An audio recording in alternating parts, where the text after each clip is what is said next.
நமது கலாச்சாரம், நமது பண்பாடு எப்போதும் நம்முடன் நீடித்து இருக்கும். பாரத தேசத்தின் மகோனதமான புராண இதிகாசங்களை முழுமையாக அறிந்து கொள்ள subscribe Tilak. A wide range of LED lights for indoor and outdoor use. GR Lights make India bright.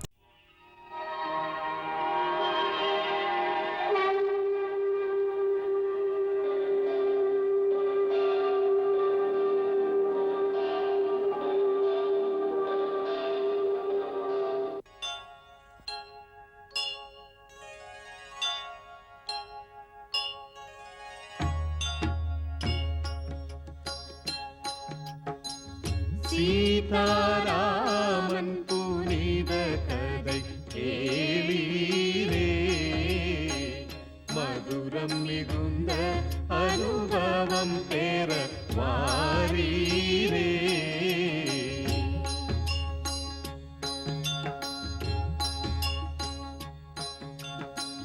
கருத்துகள் நிறைந்திடும் காவியம் காணீரே, கடமை பண்பின் உயர்வினை பாரீரே.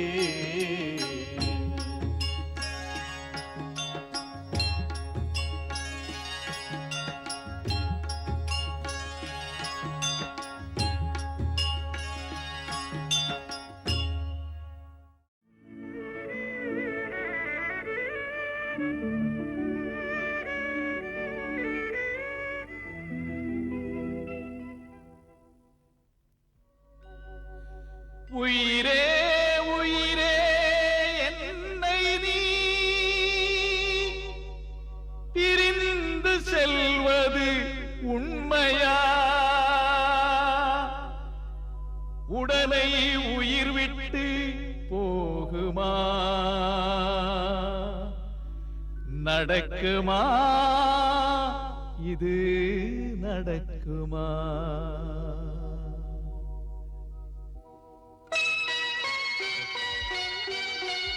ராமனும் சீதையும் வாழ்ந்தனர் என்பது கதையா கற்பனையா? கதை என்று சொன்னால் இங்கே நிகழ்வது கற்பனையா நிஜமா? கதை என்று சொன்னால் இங்கே நிகழ்வது கற்பனையா நிஜமா? ராமனும் சீதையும் வாழ்ந்தனர் என்பது கதையா கற்பனையா?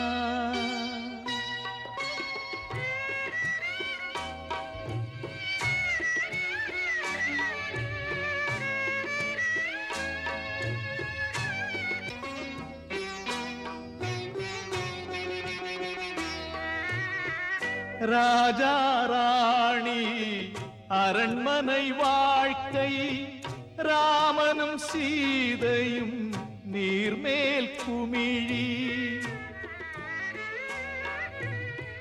போடும் வேஷம் எதுவானாலும் பொய்யே அறியா இதயம் இரண்டு. உடலை பிரிந்து நிழலே போனால் அழுவது நிழலா இல்லை உடலா? ராமனும் சீதையும் வாழ்ந்தனர் என்பது கதையா கற்பனையா? கதை என்று சொன்னால் இங்கே நிகழ்வது கற்பனையா நிஜமா? ராமனும் சீதையும் வாழ்ந்தனர் என்பது கதைதானா? சீதையை தொடர்ந்தது ராமன் நினைவு, ராமனை நினைந்தது சீதையின் மனது. உறங்கும் நகரம் நடுநிசி நேரம், உறவை பிரிந்த மனதின் பாரம் ராமனின் மௌனம் துயரத்தின் இமயம் மன்னவன் கடமை வேறென்ன முடியும் சீதையின் தியாகம் ராமனின் தியாகம் காரணம் யாராலே மன்னவன் என்றால் துயரம் தானா மணிமுடி தரும் பரிசா ராமனும் சீதையும் வாழ்ந்தனர் என்பது கதையா கற்பனையா கதை என்று சொன்னால் இங்கே நடப்பது கற்பனையா கனவா உள்மனம் அதில் உணர்வுகள் தரும் போராட்டமே இது ஓயுமா என் மனமோ சீதையின் நிழலானதே நிழலே நிழலே நீ என்னை பிரிவதா மனமே நீ தரும் வேதனையாலே மன்னவன் நானேன் அலை போலே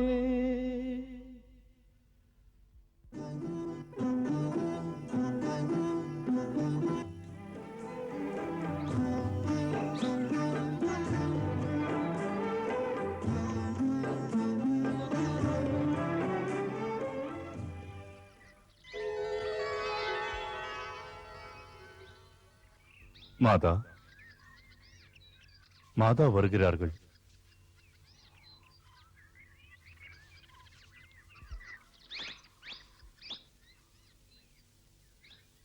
தங்களை இப்படி தனியாக விட்டு போக மாட்டேன்.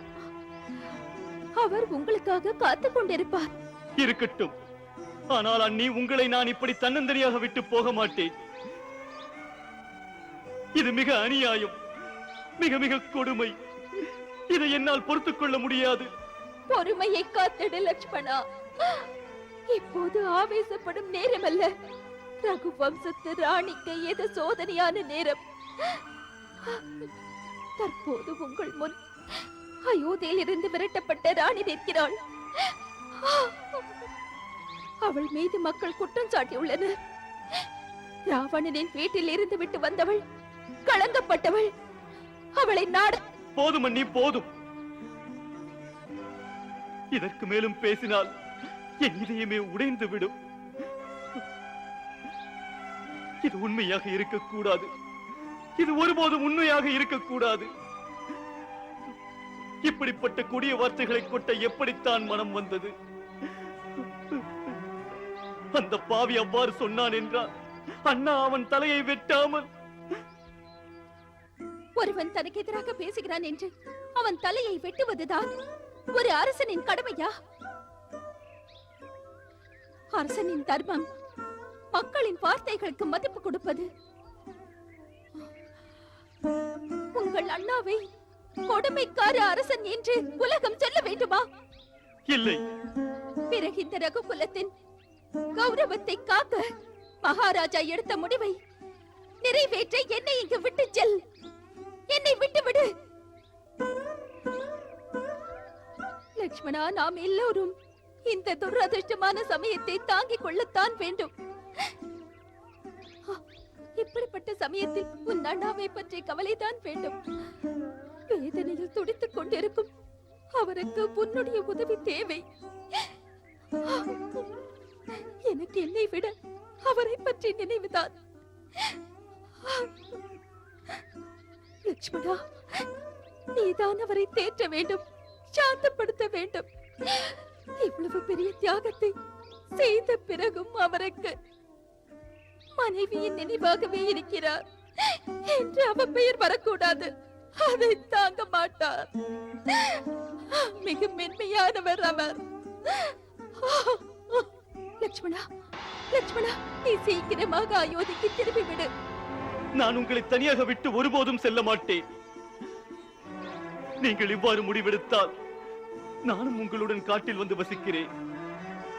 நான் ஒரு சேவகன் அண்ணி, உங்களுக்கு சேவகம் செய்கிறேன். இல்லை லட்சுமணா, ஒரு சிறு பிள்ளையை போல் பேசும் நேரமல்ல இது.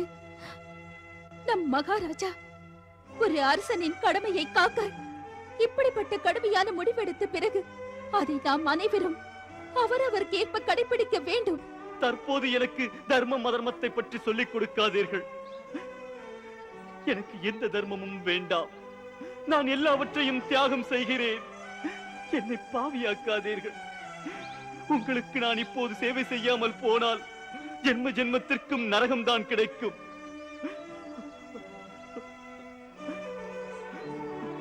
அண்ணி, உங்களை என் தாயாகத்தான் நினைக்கிறேன். ஒரு மகனின் கடமையை நிறைவேற்றுவதை தடுக்காதீர்கள், தடுக்காதீர்கள் அம்மா. என்னை உன் தாயாக நினைத்தால் நான் சொல்வதை நீ மறுக்காதே. சென்று விடு லட்சுமணா. நான் உங்கள் காலில் விழுந்து கேட்டுக் கொள்கிறேன். நான் இங்கேயே இறந்து விடுகிறேன், இங்கேயே இறந்து விடுகிறேன்.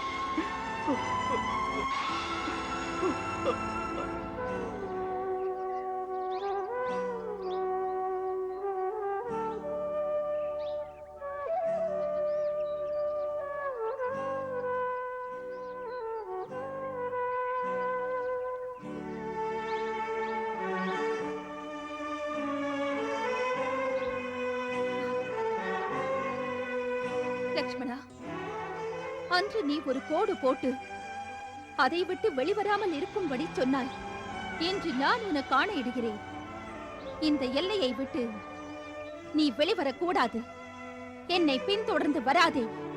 வேண்டாம் அண்ணி, இவ்வளவு கொடுமையான ஆணையிடாதீர்கள், இவ்வளவு கொடுமையான ஆணையிடாதீர்கள்.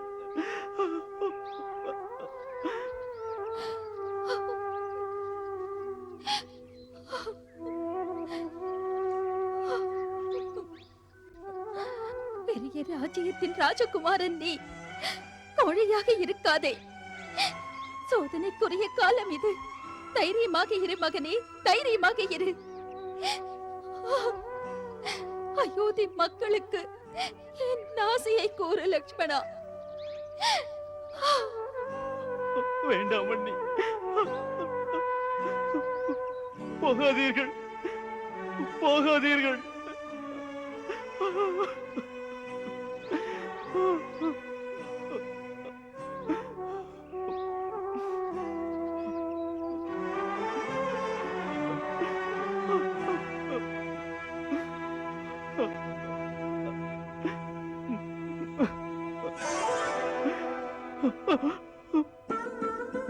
இந்த கோடு அன்னை இட்ட கோடு, இதை தாண்டி சென்றாலோ வருமே கேடு.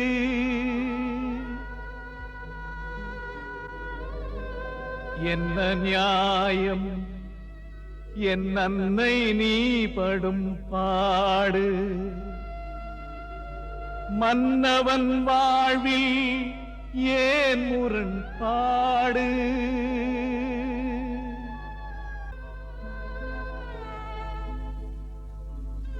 என் அன்னை நடந்தனளே மண் மீது, என் தெய்வம் செல்லும் பாதை இது எங்கே போய் முடியும்.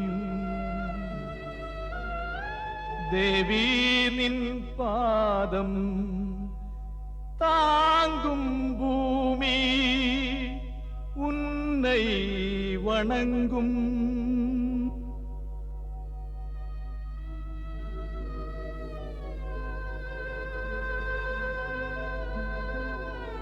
அன்னையின் பாதம்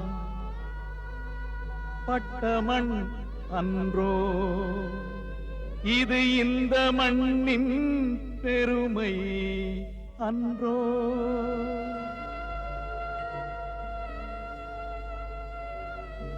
மாதா எங்கே காற்றே நீ சொல்வாய், என் கண்கள் அழுவதை நீ அறிவாய். அழவிடுவாய் வனமே என்னை நீயே. அழவிடுவாய் அழவிடுவாய் அழவிடுவாய். அழுதால் தான் என் துயரும் குறையும் குறையும்.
நன்மை உண்டாகட்டும்.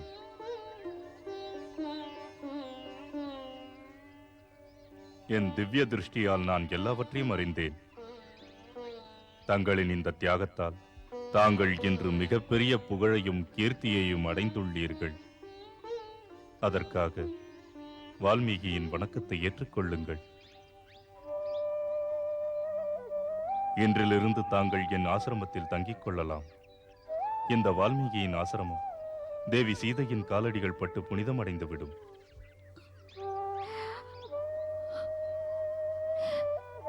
பகவானே, ஒரு ஆதரவற்றவளுக்கு இடம் அளித்துள்ளீர்கள். இதை பெரும் பாக்கியமாக கருதி ஏற்றுக்கொள்கிறேன். உங்கள் கருணையை எனக்கு அளித்த வரமாக நினைத்து உங்கள் இல்லத்தில் பிறக்க போகும் ரகுகுல வாரிசுகளை சிஷ்யர்களாக காலடியில் சமர்ப்பிக்கின்றேன். என் பிள்ளைகளுக்கு பகவான் வால்மீகியை போன்ற குரு கிடைப்பதற்கு நான் பூர்வ ஜென்மத்தில் புண்ணியம் செய்திருக்க வேண்டும். இன்று மூ உலகத்திலும் யாரை போற்றி புகழ்கின்றார்களோ அவருடைய பிள்ளைகளை சிஷ்யனாக ஏற்றுக்கொள்ள நான் தான் பெருமைப்பட வேண்டும். மகாராணி சீதா, இல்லை, நான் இப்போது மகாராணி இல்லை. என்னை உங்களுடைய மகளாக ஏற்றுக்கொள்ளுங்கள் மகரிஷி.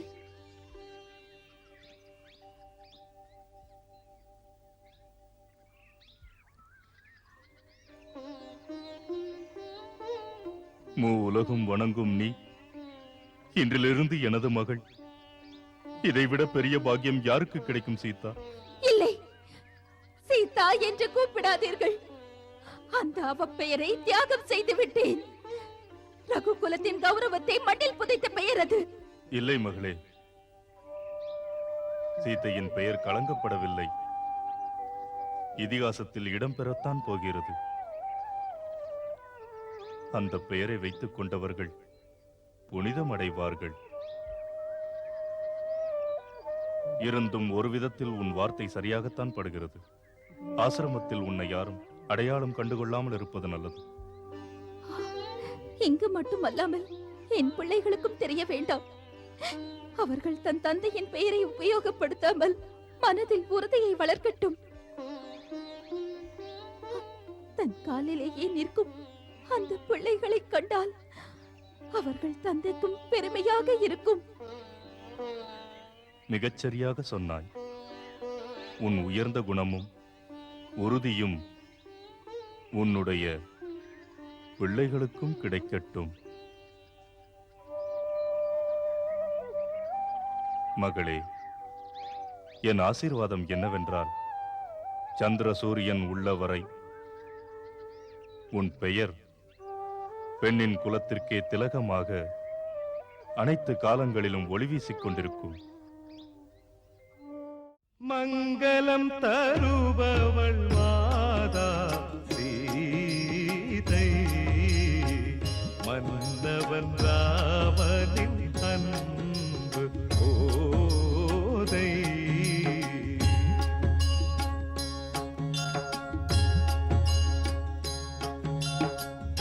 சீதா